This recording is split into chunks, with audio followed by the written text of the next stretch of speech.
이스라엘 백성들 가운데 특별히 지켜져야 할 절기들이 많이 있겠으나 특별히 성인 남자, 20세 남자는 꼭 지켜야 할 세 가지 절기가 있습니다. 그것을 우리가 세 가지로 나눌 수 있는 것은 바로 이스라엘 백성들을 출애굽했던 그 구원의 날의 기쁨으로 유월절을 지키는 것과 또 그 하나님의 은혜 가운데 광야를 지나 가나안 땅에 들어가 첫 열매를 드렸던 오늘 맥추절, 그리고 1년의 감사를 드렸던 수장절, 추수 감사주일이 있다는 것이죠. 특별히 이 세 가지 절기의 핵심적인 특징은 바로 주님이 베풀어 주신 그 은혜에 감사하는 절기라는 것입니다. 그렇기 때문에 모든 절기는요, 이 구원의 은혜에 감사하는 중심을 가지고 모든 절기가 지켜져야 된다는 것이지. 특별히 오늘 맥주 감사 주일은요, 우리가 크게 우리 교회 행사에서 뭐 부활절, 추수감사절, 성탄절 하면서 맥주 감사절은 그냥 이런 게 있네요 하고 넘어가는 부분들이 있지만 성경의 역사를 보면요, 이 맥주 감사절이 아주 큰 의미가 있다는 것입니다. 그것은 바로 모세가 십계명을 받았을 때 바로 그날이 맥주 감사절이었고요. 특별히 우리가 교회가 탄생한 날을 여러분 기억하실 것입니다. 오순절 성령 강림을 통하여서 초대교회가 시작되어졌는데 바로 오늘 본문의 이 맥주절은 여러 가지 의미로 해석되어집니다. 77절, 6월절이 끝나고 7번을 세서 드린 절기가 77절, 그리고 다음에 이어지는 절기가 바로 50일이 되는 오순절이라는 것입니다. 그렇기 때문에 이 맥추절은요, 이스라엘 백성들 가운데 구약에는 모세가 십계명을 받았던 귀한 날이 되어지고 신약에 가서는 초대교회가 시작되어지는 그런 절기라는 것이죠. 그렇기 때문에 오늘 우리는 이 맥추절을 가볍게 넘겨서는 안 된다는 것입니다. 구약에도 의미가 있고 신약에도 의미가 있죠. 그러나 여러분 더 기억해야 할 것은 모든 절기, 따라합시다. 모든 절기는 예수 그리스도를 향한다. 아멘. 예수 그리스도의 보혈의 은혜를 통하여 우리는 구원의 은혜를 입었습니다. 뿐만 아니라 이제 우리가 주님 다시 오실 그때에 예수님께서 우리 가운데 부활의 첫 열매가 되셨던 것처럼 오늘 우리도 주님 다시 오실 그때에 부활의 몸을 입게 되어지는 것이죠. 그렇기 때문에 모든 절기는요, 구원의 은혜의 중심축으로 하여 마지막은 결론은 예수 그리스도로 결론이 나야 된다는 것이죠. 특별히 오늘 본문의 내용은 감사의 의미를 우리에게 깊이 묵상하게 합니다. 그래서 오늘 말씀을 통하여서 감사의 의미를 좀 깊이 묵상하고 나누는 귀한 시간 되어지길 간절히 소망합니다. 첫 번째는요, 감사의 시작은요, 기억에서 시작되어진다는 것입니다. 오늘 본문의 12절 말씀에 너는 애굽에서 종되었던 것을 기억하고 라고 기록되어 있습니다.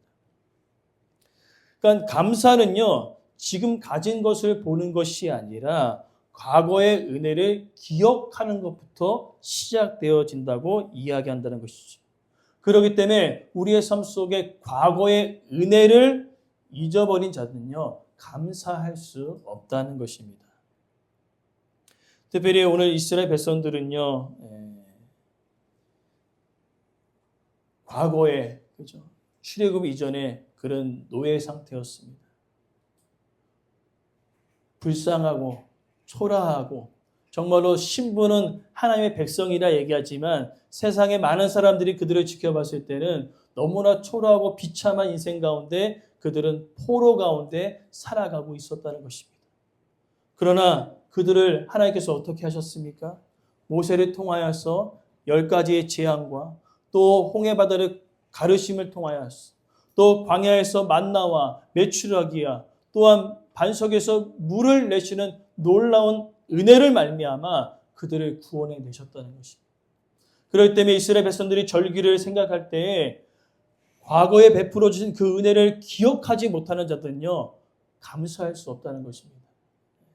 그것은 이스라엘 백성뿐만 아니라 우리도 마찬가지라는 것이죠. 멀리 갈 것도 없습니다. 저희 아이들에게 제가 많은 것들은 많이 제공하지 못하지만 그래도 필요한 것들, 뭐 게임 같은 것들 여러 가지를 사줄 때가 있습니다. 근데 게임이 새로운 게임들이 많이 나올 때가 있잖아요. 근데 굳이 필요가 없는 게임을 사달랄 때가 있어요. 근데 그 아이들이 과거의 은혜를 기억하면 어떨까요? 아, 아빠가 이것도 사줬고 저것도 사줬고 하면서 감사할 텐데 과거에 사줬던 것을 기억하지 못하면 어떨까요? 불평불만만 나오는 것이죠. 민우가 그렇다고 제가 얘기하지 않았습니다. 모두 없고 모두 없다는 거죠.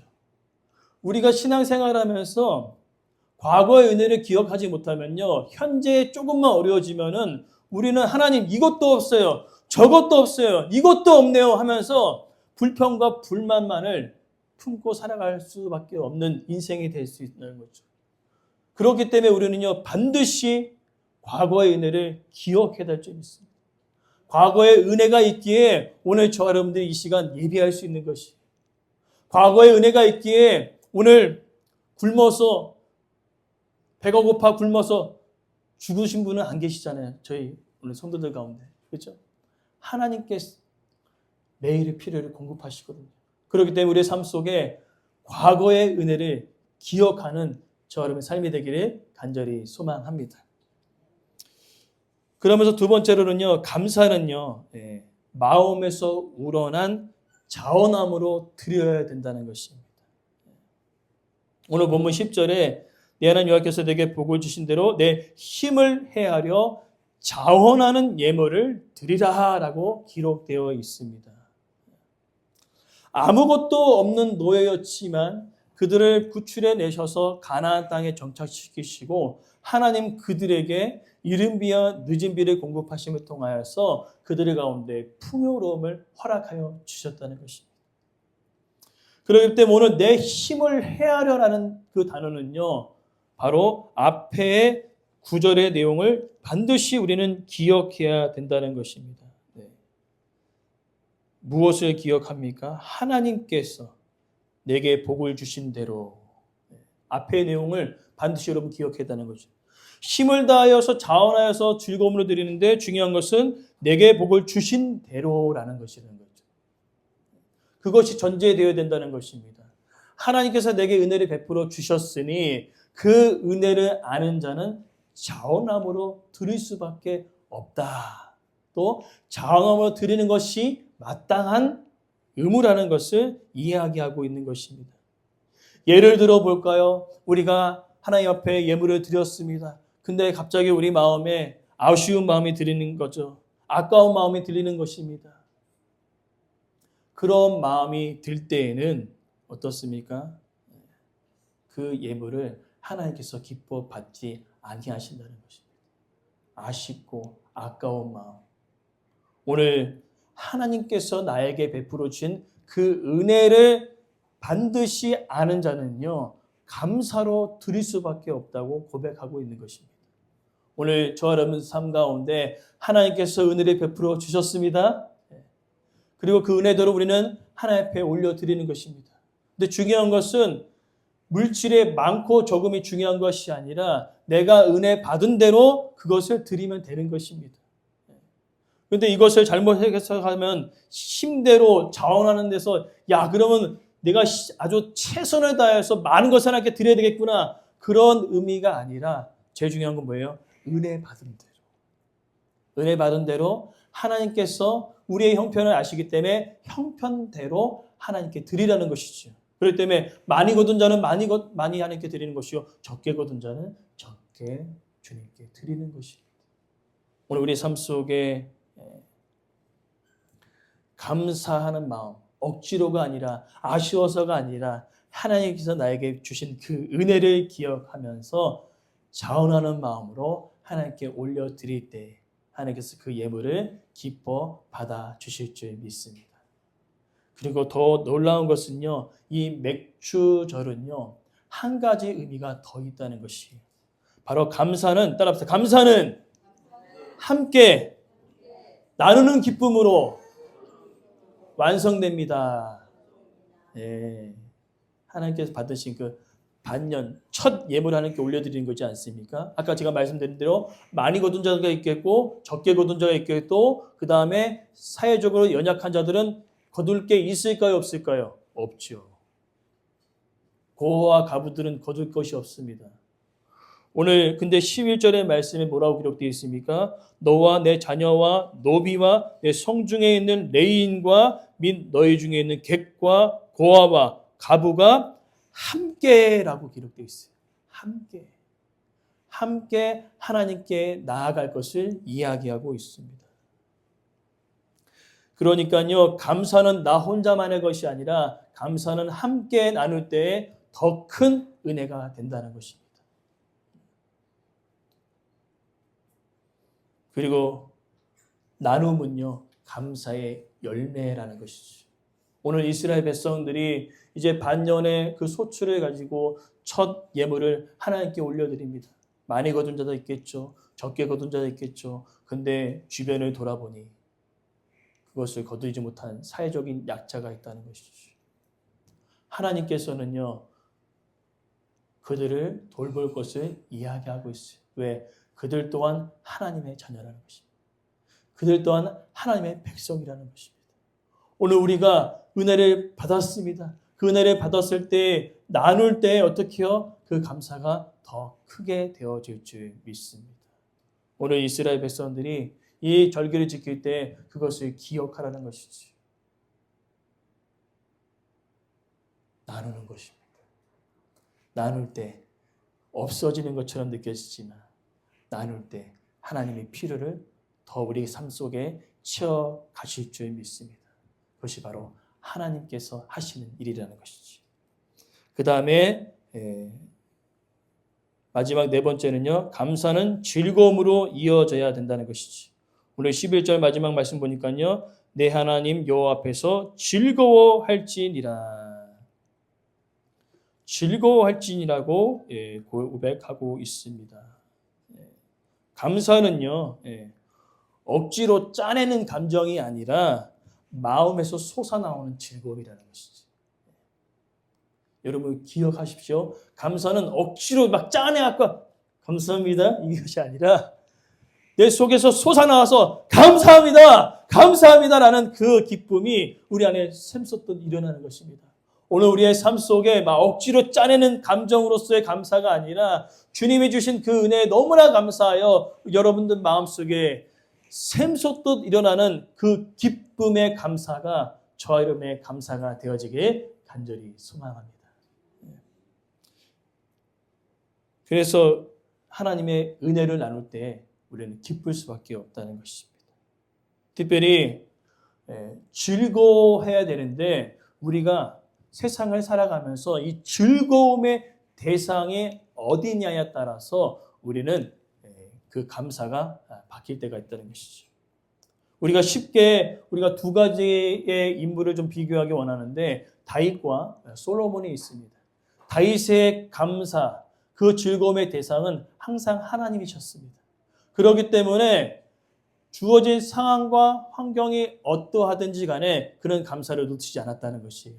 내가 사망의 음침한 골짜기로 들어가는데 깊은 수렁에 들어가는데 그가 감사하는 그 이유는 주님이 일으켜 세우시는 그 놀라운 힘이 있기 때문에 그렇다는 것이지. 오늘 우리의 삶 속에 늘 평안합니까? 늘 기쁩니까? 아니죠. 어려울 때도 있습니다. 힘들 때도 있습니다. 그러나 우리의 즐거움의 대상, 그 대상이 하나님이 되어질 때 상황과 환경을 초월하는 그 놀라운 감사가 우리 가운데 있어지기를 간절히 원합니다.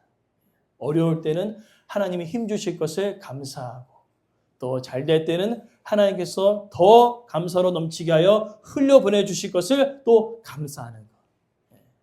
그러나 그 즐거움의 대상이 바뀔 때는요 달라진다는 것이죠. 이 솔로몬은요 이 즐거움의 대상이 하나님이었다가 막판에는 자기가 소유한 것으로 바뀌었습니다. 아내 많은 거, 천명, 말 많은 것, 은금이 풍성한 것, 그것으로 즐거움의 대상이 바뀌자 어떻게 합니까? 이것이 항상 늘어나는 것이 아닙니다. 재물이 항상 늘어나는 것이 아니죠. 그 즐거움이, 세상의 즐거움이 많은 것으로 채워질 줄 믿으나 에레미야 17장의 말씀 보니까요, 터진 운동입니다. 세상의 모든 것들은요, 우리 안에 채워지면 흘러가고, 채워지면 빠져가고, 채워지면 빠져가는 것이죠. 절대 만족과 감사를 누릴 수 없는 것이 바로 세상의 것이라는 것이죠. 그렇기 때문에 솔로몬은 전도서에서 이렇게 고백합니다. 내가 많은 것을 내 안에 채우고 또 채웠지만은 일의 결국을 내가 말한다. 따라합시다. 헛되니 모든 것이 헛되도다. 그러면서 이렇게 고백하죠. 하나님을 경외하는 것이 진정한 삶의 복이다. 아멘. 우리의 즐거움의 대상이 어디에 있습니까? 하나님께 있기를 간절히 소망합니다. 하나님의 것으로 채워질 때에 터지지 않아요. 우리 안에 가득 넘치게 됩니다. 그리고 가득 넘쳐 흘러서 나뿐만 아니라 내 주변의 사람도 기뻐할 수 있는, 감사로 넘치는 삶을 살아갈 수 있는 그런 일들을 만들어낸다는 것이죠. 오늘 저 여러분이 그러한 한 사람이 되어지게 간절히 소망합니다. 그렇기 때문에 오늘 말씀을 통하여 우리는 기억해야 합니다. 내가 참된 감사의 삶을 살아갈 때 우리는 반드시 기억해야 할 것이 있죠. 하나님의 은혜를 기억하시기 바랍니다. 내가 어디서부터 건짐을 받았는지 그 은혜를 기억하라는 것이죠. 하나님의 공급하심의 은혜, 매일의 필요가 있기에 오늘 이 시간 내가 이 자리에 나와 하나님을 예배할 수 있다는 그 은혜를 여러분 기억하시기 바랍니다. 기억하지 않을 때 어떻게 한다 했죠? 뭐도 없네 하면서 불평할 수밖에 없는 것이 우리의 연약함이라는 거죠. 그리고 오늘 우리에게 주신 하나님께서 받은 그 은혜를 가지고 여러분들이 형편에 따라 즐거움으로 하나님께 올려드리는 저런 삶이 되길 간절히 소망합니다. 그리고 더 중요한 것은 뭡니까? 감사는 나눌 때 더 크게 되어진다. 오늘 우리 삶 속에 감사를 나누는 삶으로 살아가는 인생 되어지길 간절히 소망합니다.